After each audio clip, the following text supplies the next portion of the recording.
Hello दोस्तों, मैं हूं आपका होस्ट आकाश और इस वीडियो में मैं आपको बताने जा रहा हूं भारत के सबसे खूबसूरत हिल स्टेशंस में से एक मनाली के टॉप 10 टूरिस्ट प्लेसेस। इस वीडियो को लास्ट तक जरूर देखें।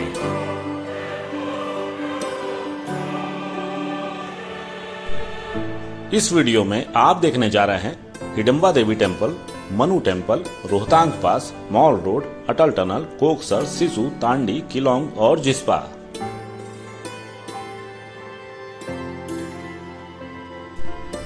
अगर आप इस हिमाचल की जन्नत में आज से पहले नहीं आए तो ये वीडियो आपके लिए बहुत ही ज्यादा खास होने वाली है, क्योंकि इस वीडियो में हम आपको बताने जा रहे हैं मनाली आने का बेस्ट टाइम क्या है, घूमने में कितना खर्चा आता है, कितने दिनों की जरूरत है और स्टे और फूड की क्या फैसिलिटीज हैं। चैनल पे अगर नए हैं तो इसे सब्सक्राइब करें और ये वीडियो अगर पसंद आए तो एक लाइक भी जरूर करें। तो चलिए हमारे साथ इस शानदार सफर पे।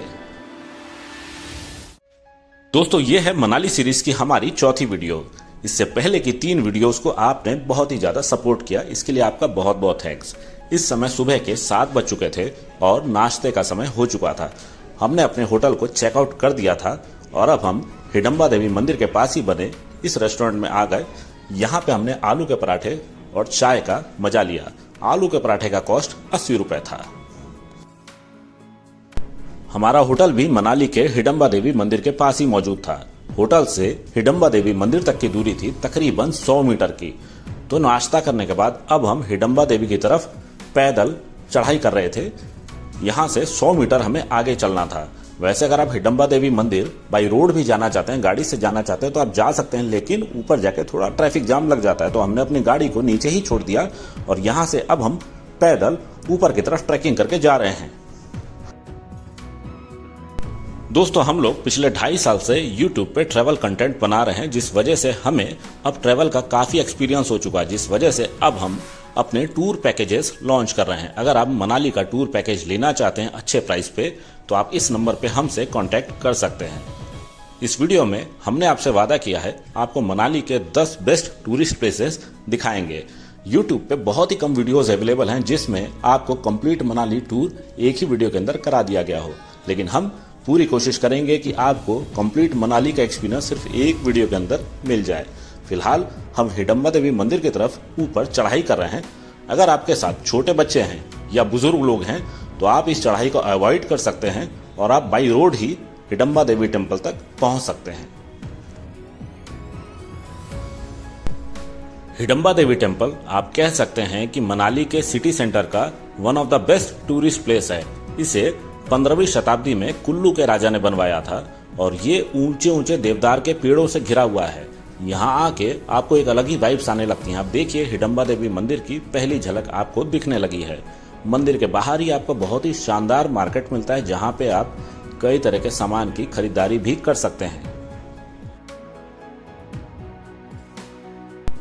यहाँ पे आप स्केच आर्टिस्ट को भी देख सकते हैं जो आपकी शक्ल देख के आपकी फोटो उसी समय ऑन द स्पॉट बना देते हैं। हिडम्बा देवी टेम्पल की वाइब्स बहुत ही अलग हैं और ये बहुत ही अच्छा फैमिली स्पॉट है। अगर आप अपने परिवार के साथ मनाली आए हैं तो यहाँ पे आप याक की सवारी भी कर सकते हैं और याक के ऊपर भी अपने बच्चों को बिठा के फोटो खिंचवा सकते हैं। ये याक आपको मनाली में ही देखने को मिलते हैं। हिडम्बा देवी का परिसर बहुत ही ज्यादा बड़ा है। यहाँ पे आपको मंदिर तो मिलता ही है, साथ ही साथ यहाँ पे एक बहुत ही अच्छा इको पार्क भी आपको मिल जाता है, जो कि आप इस वीडियो में देखने वाले हैं। पहले हम आपको मंदिर दर्शन कराते हैं। दोस्तों, एक रिक्वेस्ट है आप लोगों से कि आप लोग हमारी वीडियोस तो खूब देख रहे हैं लेकिन सब्सक्राइब काफी कम कर रहे हैं चैनल को। प्लीज हमारे चैनल को सब्सक्राइब कर लीजिए। इससे आपका तो कुछ नहीं जाता लेकिन हमें इससे काफी ज्यादा मोटिवेशन मिलती है। साथ ही साथ इस वीडियो को लाइक करें अगर ये वीडियो आपको पसंद आ रही है तो।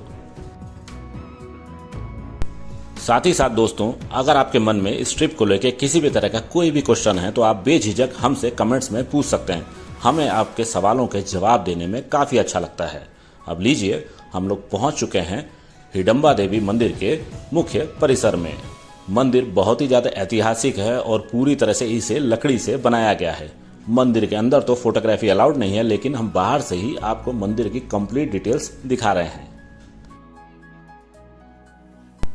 इस मंदिर की मान्यता पूरे कुल्लू क्षेत्र में बहुत ही ज्यादा है और लोकल जो हिमाचल के लोग हैं जो इस इलाके में निवास करते हैं, उनके लिए ये बहुत ही बड़े श्रद्धा का केंद्र है और लोकल लोग भी आपको यहाँ पे बहुत सारे दिख जाते हैं टूरिस्टों के साथ। अगर आप वीकेंड्स में इस मंदिर में दर्शन करने आते हैं तो आपको 1 से 2 घंटे की लाइन का सामना करना पड़ेगा।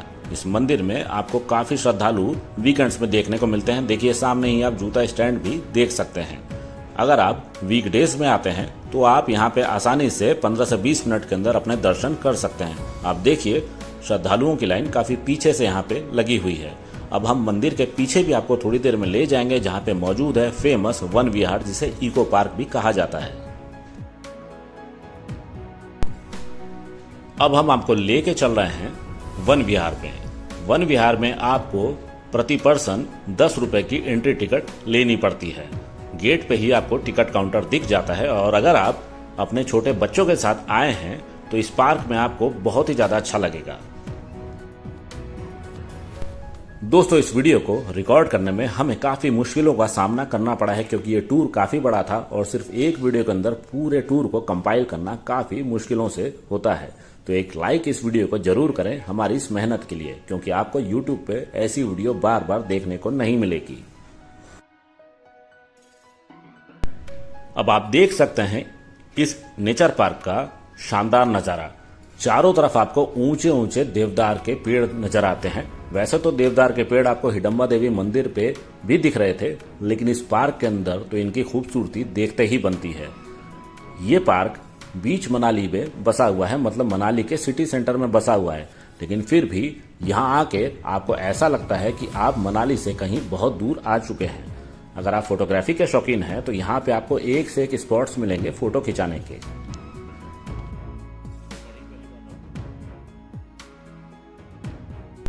दोस्तों, ये वीडियो आधे घंटे की तो जरूर है, लेकिन आधे घंटे का मतलब ये नहीं कि वीडियो को आप स्किप कर दें। आधे घंटे का ड्यूरेशन इस वीडियो को हमने इसलिए दिया है ताकि हर टूरिस्ट प्लेस की कंप्लीट इन्फॉर्मेशन आपको पता चल सके, इसलिए टाइम लेके इस वीडियो को देखें। रही बात इस इको पार्क की, तो ये इको पार्क आप 1 घंटे के अंदर पूरी तरीके से घूम सकते हैं, लेकिन अगर आपके पास समय थोड़ा ज्यादा है तो आप यहाँ पे अच्छा समय भी बिता सकते हैं। यहाँ की शांति आपका दिल जीत लेगी। मनाली के सिटी सेंटर में होने के बावजूद इस जगह पे आपको काफी शांति का एहसास होता है।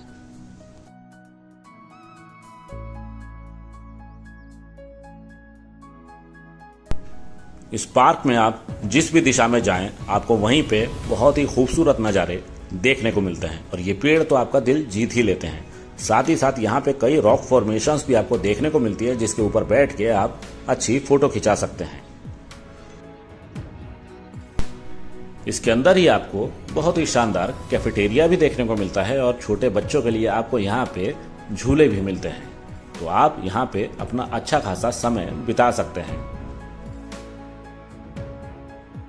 दोस्तों, अभी तो इस वीडियो की शुरुआत ही हुई है और आपने यहाँ का एक तरह से कह सकते हैं पहला टूरिस्ट प्लेस ही देखा है। अब हम आपको लेके जा रहे हैं हिडम्बा देवी टेम्पल से यहाँ के दूसरे फेमस मंदिर मनु टेम्पल में, जो कि मौजूद है ओल्ड मनाली में। और हम हिडम्बा देवी टेम्पल से अब ओल्ड मनाली की तरफ पैदल ही आगे बढ़ रहे हैं और अब रास्ते में ओल्ड मनाली के ये सीन देख सकते हैं। और रास्ते में देखिए आप याक भी आपको चलते दिख जाते हैं, जिसके ऊपर बच्चे बैठ के फोटो खिंचा रहे हैं। साथ ही साथ इस पूरे रूट में अगर आपको शॉपिंग करना चाहें तो आपको छोटी छोटी कई सारी दुकान यहाँ पे नजर आती हैं। आप देखिए ये फ्रिज मैग्नेट्स कितने सारे यहाँ पे बिक रहे हैं और मनाली में हमने ऐसा ऑब्जर्व किया कि मैग्नेट्स बहुत ज्यादा लोग खरीदते हैं और इसकी दुकान आपको कई जगह पे मिल जाती है।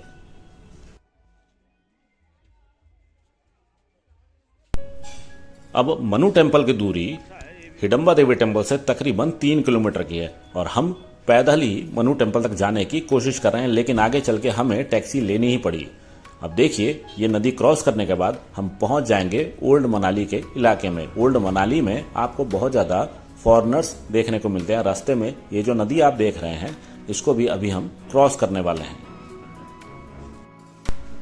इस नदी का नाम है मनासलू रिवर और ये नदी बीच मनाली से होकर गुजरती है। मनाली की मुख्य नदी तो है ब्यास नदी, लेकिन ये नदी भी मनाली से ही होकर गुजरती है और इसके अंदर आपको कई सारी एक्टिविटीज भी दिख जाती है होती। देखिए दोस्तों, मनाली के अंदर आपको 3 से 4 अच्छे टूरिस्ट प्लेस देखने को मिलते हैं। बाकी टूरिस्ट प्लेस अटल टनल के आगे आपको मिलते हैं। अगर आप लोकल मनाली घूमना चाहते हैं तो आप एक ऑटो रिजर्व कर सकते हैं जो आपको 4 से 5 लोकेशन लोकल मनाली की घुमा देगा और ऑटो आपसे 1000 रुपए लेगा और 4 से 5 घंटे के अंदर आप ये सारी लोकेशंस घूम सकते हैं। हमने अब देखिए नदी क्रॉस करने के बाद ये टैक्सी ली जिसने हमसे 600 रुपए लिए मात्र 1 किलोमीटर आगे जाने के, और उसके बाद ये टैक्सी वाला हमें हमारे होटल ड्रॉप करने वाला था जहां पे हमारी कार खड़ी थी। मतलब इतने से सफर के लिए हमने 600 रुपए दिए। वैसे अगर आप टैक्सी कंप्लीट टूर के लिए लें तो शायद 2000 से 3000 में लोकल मनाली का टूर आपको करा दिया जाएगा। मनु टेम्पल काफी ज्यादा ऊंचाई पे बना हुआ है और हम ऑलरेडी काफी थक चुके थे जिस वजह से हमने टैक्सी ली। अदरवाइज आप पैदल चल के भी 1-1.5 किलोमीटर की ये ट्रैकिंग कर सकते हैं।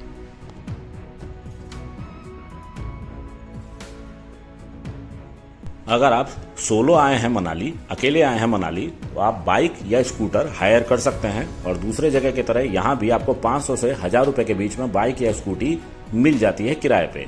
अगर आप फैमिली के साथ आए हैं तो आपके लिए बेस्ट रिकमेंडेड है आप टैक्सी या ऑटो ले लें, रिजर्व कर लें लोकल टूर के लिए। और रही बात अटल टनल से आगे जाने की, तो उसके लिए भी आप टैक्सी ले सकते हैं। वहां पे आप ऑटो से नहीं जा सकते, टैक्सी का चार्जेस डिपेंड करता है डिस्टेंस के ऊपर।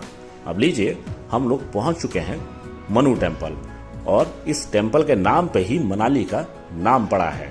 ये महर्षि मनु को समर्पित मंदिर है और बहुत ही सुंदर जगह पे बसा हुआ है, बना हुआ है। अगर आप पहली बार मनाली आए हैं और चाहते हैं कि आपकी यात्रा पूरी तरह से हैजल फ्री हो, टेंशन फ्री हो, तो आप हमारा पैकेज ले सकते हैं। इस नंबर पे आप कांटेक्ट करके सारे कोटेशंस ले सकते हैं। अब आप देख रहे हैं मनु टेम्पल के अंदर के ये दृश्य। मनु टेम्पल का इतिहास भी हिडम्बा देवी टेम्पल के बराबर का ही है और ये मंदिर भी कई सौ वर्ष पुराना है। मंदिर पूरी तरह से लकड़ी का बना हुआ है और अंदर ये मूर्तियां आप देख सकते हैं। और ये देखिए सामने, यह है महर्षि मनु का मंदिर। अंदर तक फोटो खींचना अलाउड नहीं है, तो हम बाहर से ही मंदिर की ये तस्वीरें आपको दिखा रहे हैं। इस बोर्ड पे आपको मंदिर का इतिहास भी लिखा दिख जाता है।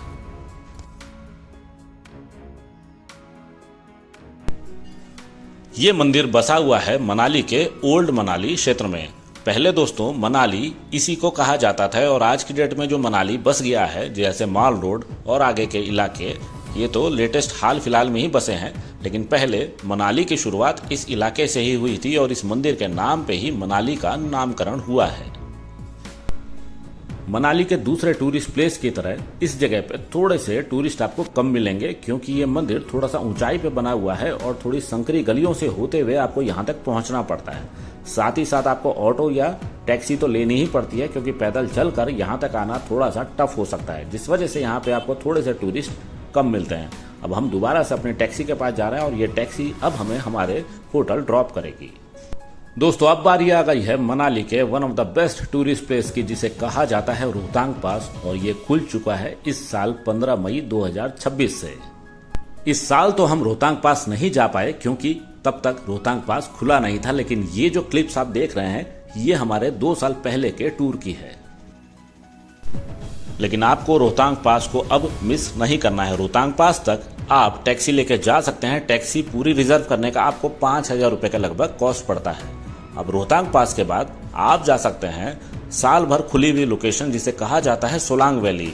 यहाँ पे आप साल के किसी भी महीने आ सकते हैं, चाहे बर्फबारी हो चाहे गर्मी का सीजन हो। गर्मी के सीजन में आपको यहाँ पे घास के शानदार मैदान देखने को मिलते हैं और आप यहाँ पे पैराग्लाइडिंग का भी मजा ले सकते हैं। और अगर यहाँ पे बर्फबारी का सीजन है तो ये पूरा इलाका आपको बर्फ से पटा दिखता है और आप यहाँ पे स्कीइंग का मजा ले सकते हैं।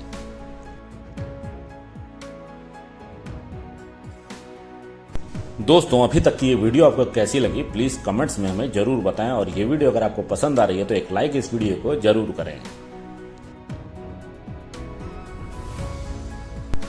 सोलांग वैली भारत में पैराग्लाइडिंग का one of the top spot माना जाता है। हिमाचल के ही पीर बिलिंग के बाद सबसे पहले नाम सोलांग वैली का ही आता है और यहाँ पे आप 2 तरह से पैराग्लाइडिंग कर सकते हैं, शॉर्ट फ्लाई और लॉन्ग फ्लाई। शॉर्ट फ्लाई के लिए आपसे 1300 रुपए का चार्ज लिया जाता है और लॉन्ग फ्लाई जहां पे आप काफी ऊंचाई से पैराग्लाइडिंग करते हैं इसके लिए आपको 3500 रुपए का चार्ज देना पड़ेगा।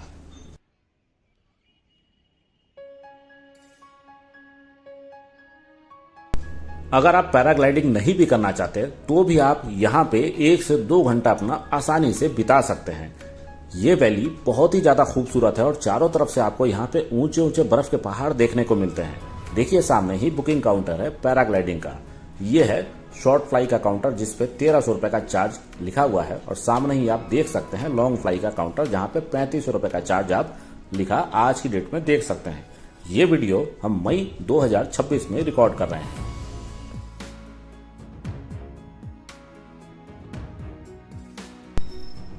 सोलांग वैली में ही आपको दर्शन करने को मिलते हैं अंजनी महादेव मंदिर के जो पहाड़ के ऊपर बना हुआ है और वहां आप रोपवे की मदद से जा सकते हैं। साथ ही साथ आप पोनी हायर करके भी जा सकते हैं, मतलब घोड़े से भी ऊपर तक जा सकते हैं। सामने ही आप स्कीइंग सेंटर देख रहे हैं और इसकी जरूरत बेसिकली बर्फ के समय पड़ती है जब आपको यहाँ पे स्कीइंग करनी होती है बर्फ में। देखिए आप ऊंचे ऊंचे पहाड़ आज की डेट में भी बर्फ से ढके हुए सोलांग वैली में देख पा रहे हैं, मतलब ये नज़ारे किसी जन्नत से कम नहीं है दोस्तों। और देखिए पैराग्लाइडिंग करते हुए ये लोग, इनसे थोड़ा सा आपको सावधान रहना है क्योंकि इनकी लैंडिंग लगातार यहाँ पे होती रहती है। अगर आप अंजनी महादेव मंदिर तक जाना चाहते हैं तो इसके लिए आपको रोपवे का अप एंड डाउन का 750 रुपए का किराया देना पड़ता है और अगर आप घोड़े से जाना चाहते हैं तो 600 रुपए का वन साइड किराया आपसे लिया जाता है। अब हम आपको रोपवे स्टेशन के अंदर लेके जा रहे हैं जहां से आपको रोपवे लेनी पड़ती है। रोपवे स्टेशन के ग्राउंड फ्लोर पे आपको वेटिंग एरिया देखने को मिलता है और टिकट काउंटर देखने को मिलता है। साथ ही साथ इस रोपवे से रिलेटेड यहाँ पे आपको कई सारे डेमोन्स्ट्रेशन देखने को मिल जाते हैं और यहाँ पे आप देखिए रोपवे का इस पूरे मानचित्र को इस पे दिखाया गया है। यही है यहाँ का टिकट काउंटर और आप यहीं से इस रोपवे की टिकट ले सकते हैं और ये रोपवे आपको काफी हाइट तक लेके जाता है। सामने ही आप बर्फ के पहाड़ देख सकते हैं।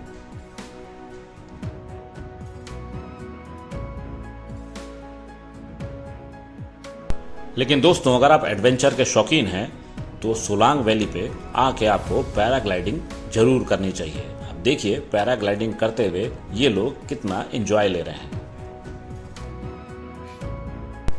दोस्तों मनाली क्षेत्रफल में काफी बड़ा है और यहाँ पे दूसरे हिल स्टेशंस के मुकाबले आपको बहुत कुछ ज्यादा देखने को मिलता है।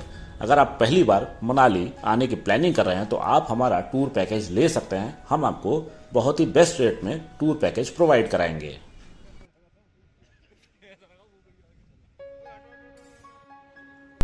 सोलांग वैली के बाहर अब आप ये जो सड़क देख रहे हैं यही रोड आपको लेके जाती है अटल टनल तक और लेह लद्दाख तक।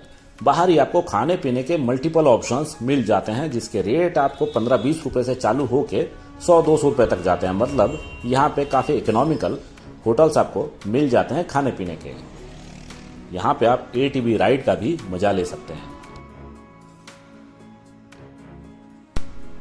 दोपहर हो चुकी थी तो हमने भी अपने लिए मसाला नूडल्स ऑर्डर कर दिया और इसका स्वाद काफी लाजवाब था। दोस्तों ये वीडियो अगर आपको पसंद आ रही है तो एक लाइक इस वीडियो को जरूर करें और शेयर भी करें। बात की जाए अगर सोलांग वैली में टाइम स्पेंड करने की तो अगर आप यहाँ पे कोई भी एक्टिविटी नहीं भी करते तो भी 1 घंटा आप यहाँ पे आसानी से बिता सकते हैं क्योंकि इस जगह की वाइब्स बहुत ही अलग हैं। ये वैली आपका दिल जीत लेगी और अगर आप पैराग्लाइडिंग या और कुछ करते हैं तो 2 से 3 घंटे आपके यहाँ पे लग जाएंगे। अब चलिए हम आपको लेके जा रहे हैं अटल टनल के डायरेक्शन में और देखिए सामने कुदरत का कितना हसीन नज़ारा आपको देखने को मिल रहा है। अटल टनल की दूरी है सोलांग वैली से 17 किलोमीटर की और हम आ चुके हैं अब अटल टनल के साउथ पोर्टल पे। दोस्तों आई थिंक अटल टनल को किसी इंट्रोडक्शन की जरूरत नहीं है। ये टनल वर्ल्ड फेमस है और भारतीय इंजीनियरिंग की मिसाल है। 10,000 फीट से ज्यादा ऊंचाई पे बनी ये दुनिया की सबसे लंबी टनल है जिसकी लंबाई तकरीबन 9.5 किलोमीटर है।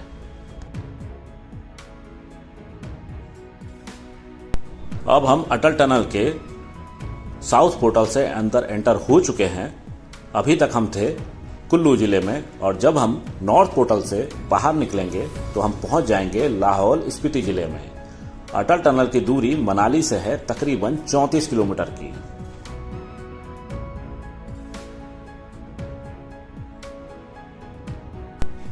Welcome to the north portal of Atal tunnel. अब हम पहुंच चुके हैं लाहौल स्पीति इलाके में और दोस्तों सिर्फ इलाका ही चेंज नहीं हुआ है बल्कि पूरी की पूरी ज्योग्राफी भी चेंज हो चुकी है। अभी तक हम कुल्लू मनाली के इलाके में थे जहां पे आपको काफी ग्रीन बेल्ट देखने को मिल रही थी, साथ ही साथ हरे भरे पहाड़ देखने को मिल रहे थे और बर्फ देखने को मिल रही थी। लेकिन इस तरफ आप देख सकते हैं पूरी की पूरी ज्योग्राफी आपको बदली दिखेगी और ये पूरा भूभाग आपको थोड़ा बहुत लद्दाख की तरह देखने को मिलता है जहां पे आपको पेड़ों के नामो निशान नहीं मिलते। और देखिए नीचे ही आपको बहती दिख जाती है चंद्रभागा नदी, जिसे चेनाब नदी भी कहा जाता है।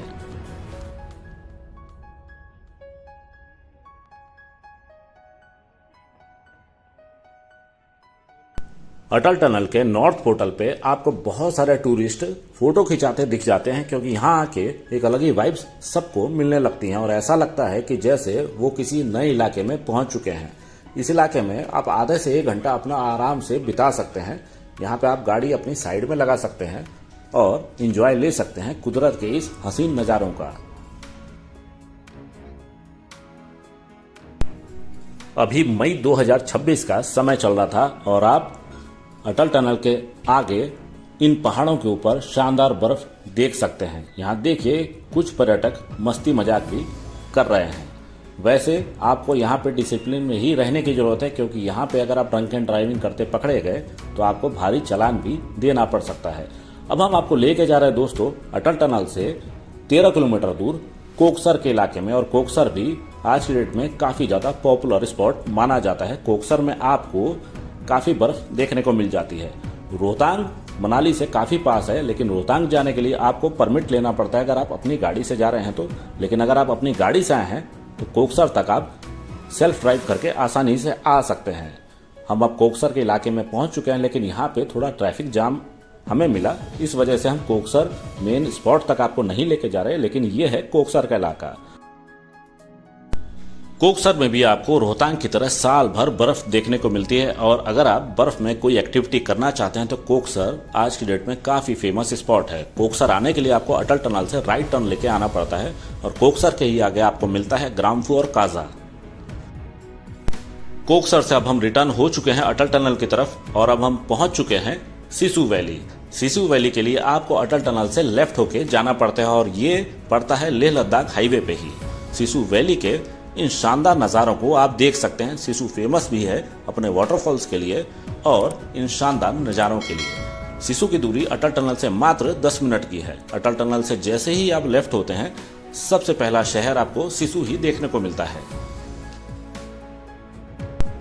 कई टूरिस्ट आज की डेट में मनाली की भीड़ भाड़ को छोड़ के इन इलाकों में रुकना पसंद करते हैं। इन जगहों पे भी आपको 1000 रुपए से लेके 5000 के रेंज में कई सारे स्टे के ऑप्शंस मिल जाते हैं और इन जगहों पे आपको भीड़ भाड़ भी बहुत ही ज्यादा कम मिलती है। और देखिए आप इन हसीन नज़ारों को, सड़क पे आपको ट्रैफिक ना के बराबर देखने को मिलता है और चारों तरफ से आपको बर्फ के ऊंचे ऊंचे पहाड़ मई की इस भयंकर गर्मी के मौसम में भी देखने को मिल रहे हैं। वैसे ये पूरी रोड ट्रिप मनाली से लेकर जिस्पा तक हम अपनी पिछली वीडियो में आपको दिखा चुके हैं, लेकिन अगर आपने वो वीडियो नहीं देखी तो इस वीडियो में आप छोटे मोटे शॉर्ट्स इस रोड ट्रिप के देख सकते हैं। सिसु के बाद अब अगला शहर जिसे आप घूम सकते हैं जो कि है चंद्रा और भागा नदी का संगम, इसे कहा जाता है तांडी। तांडी बसा हुआ है 8400 फीट के एलिवेशन पे, अल्टीट्यूड पे, और तांडी भी बहुत ही सुंदर जगह है। चारों तरफ से ऊंचे ऊंचे पहाड़ों से घिरा ये शहर आपका दिल जीत लेगा। अब देखिए हम थोड़ी देर में क्रॉस करेंगे तांडी का फेमस ब्रिज। इस ब्रिज के नीचे ही आपको संगम मिलता है 2 नदियों का, चंद्रा नदी जो अटल टनल की तरफ से आ रही है, मनाली की तरफ से आ रही है, और भागा नदी जो यहाँ पे मिलके बनती है चंद्रभागा नदी। और इस नदी को ही कश्मीर में पहुंचने के बाद कहा जाता है चेनाब नदी, जिसके ऊपर बना हुआ है दुनिया का सबसे ऊंचा रेलवे ब्रिज रियासी के ऊपर।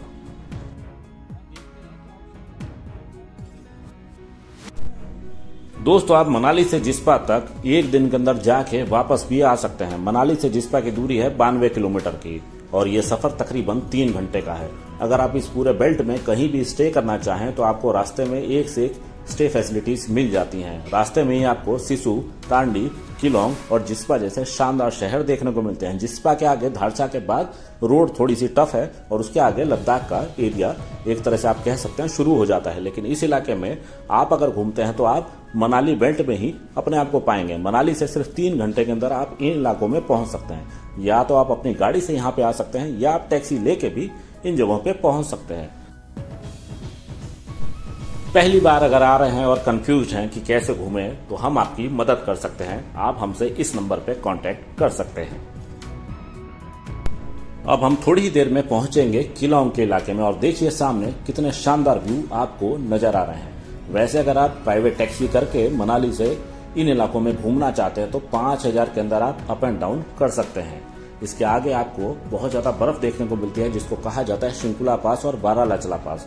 वहां तक अगर आप जाना चाहते हैं तो 7 से 8000 के अंदर आपकी टैक्सी हो सकती है। फिलहाल अब हम पहुंच चुके हैं किलोंग के इस इलाके में, और किलोंग में आपको कई सारे स्टे फैसिलिटीज मिल जाते हैं। आप देख सकते हैं अच्छा खासा यहाँ पे इंफ्रास्ट्रक्चर बना हुआ है। और अगर आप इन इलाकों में रुकना चाहते हैं मनाली की भीड़ भाड़ से दूर, तो आप अपना होटल यहाँ पे रिजर्व कर सकते हैं। ये सारे ऑप्शंस आपको ऑनलाइन भी मिल जाते हैं होटल बुक करने के।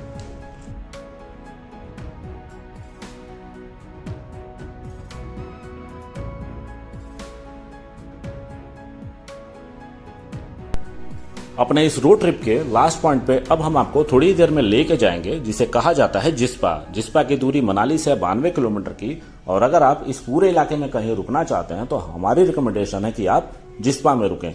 जिस्पा में आपको सबसे ज्यादा स्टे फैसिलिटीज मिल जाती हैं और एक से एक अच्छे रेट्स पे मिल जाती हैं। यहाँ पे आपको होटल भी मिलते हैं, साथ ही साथ कई सारे कैंप्स एंड टेंट्स भी मिलते हैं। कैंप और टेंट आप काफी सस्ते रेट में ले सकते हैं।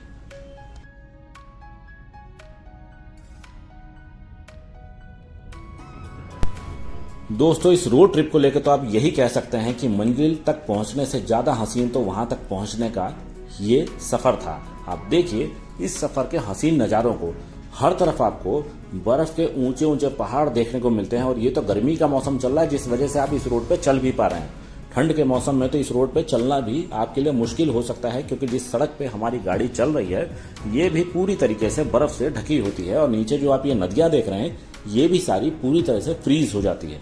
पूरे रास्ते आपको कई सारे ब्रिजेस देखने को मिलते हैं, और ये सफर अपने आप में आपके मनाली टूर को बहुत ही ज्यादा एडवेंचरस कर सकता है। सिर्फ मनाली से अगर आप घूम के वापस चले जाते हैं तो आप बहुत कुछ मिस कर देंगे। इस वीडियो को बनाने का हमारा ये मकसद है कि अगर आप अपने मनाली टूर को प्लान कर रहे हैं तो इन सारी लोकेशंस को भी आपको अपने टूर में जोड़ना चाहिए, अदरवाइज आपका सफर अधूरा ही रह जाएगा।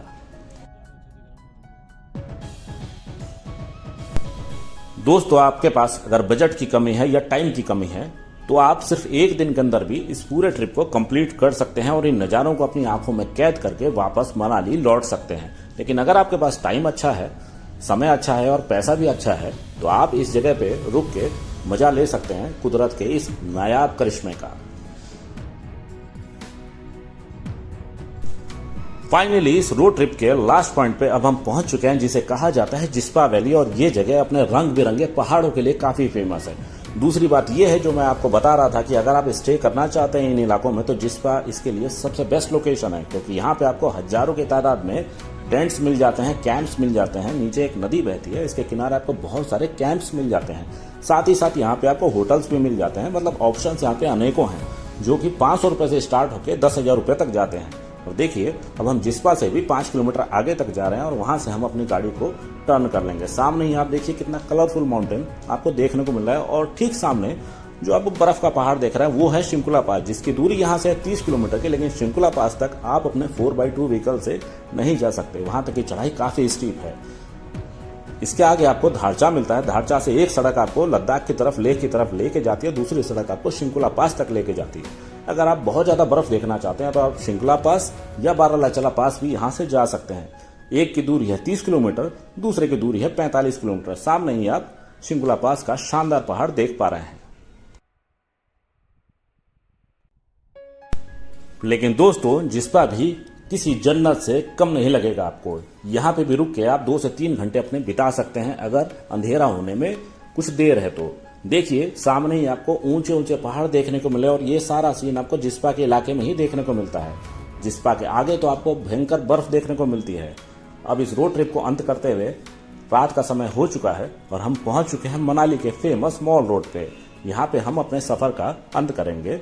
अगर आप कोई शॉपिंग करना चाहते हैं या अगर रुकने की व्यवस्था आपको करनी है तो यहाँ पे आपको कई सारे होटल्स मिल जाते हैं, कई सारे कैफेज मिल जाते हैं। यहाँ पे स्टे के भी ऑप्शन आपको मिल जाते हैं, शॉपिंग के भी ऑप्शंस मिल जाते हैं, और खाने पीने के भी मल्टीपल ऑप्शंस आपको यहाँ पे देखने को मिल जाते हैं। देखिए ये फेमस छोटे छोटे गुलाब जामुन मॉल रोड पे ही आपको बहुत सारे फ्रिज मैग्नेट बेचने वाले भी मिल जाते हैं और आप बहुत सस्ते में अपने लिए मनाली का एक मोमेंटो खरीद सकते हैं। देखिए मनाली के इस शानदार मॉल रोड का ये लाइटिंग, यहीं पे आपको भव्य मंदिर भी मिलता है और साथ ही साथ अनेकों बार्स एंड कैफेज भी मिलते हैं। मनाली आया हुआ शायद ही कोई टूरिस्ट हो जो यहाँ के मॉल रोड पे ना आए। रात का समय हो चुका था, डिनर का टाइम हो चुका था। हमने मॉल रोड पे बने एक रेस्टोरेंट में डिनर किया। पर प्लेट का कॉस्ट हमें 350 रुपए पड़ा और इसका स्वाद काफी शानदार था। तो दोस्तों ये थे मनाली के टॉप 10 बेस्ट टूरिस्ट प्लेसेस। कैसा रहा आपका हमारे साथ ये एक्सपीरियंस, प्लीज कमेंट्स में हमें जरूर बताएं। ये वीडियो अगर आपको पसंद आई तो एक लाइक इस वीडियो को जरूर करें और अगर आप चैनल पर अभी तक नए हैं तो इसे सब्सक्राइब भी कर लें। बारी थी यात्रा को अंत करने की, तो हमने इसको एंड किया मनाली की शानदार आइसक्रीम से। इस वीडियो को चलिए करते हैं यहीं पे एंड। यहाँ तक ये वीडियो देखने के लिए आपका बहुत बहुत धन्यवाद। Thanks for your time.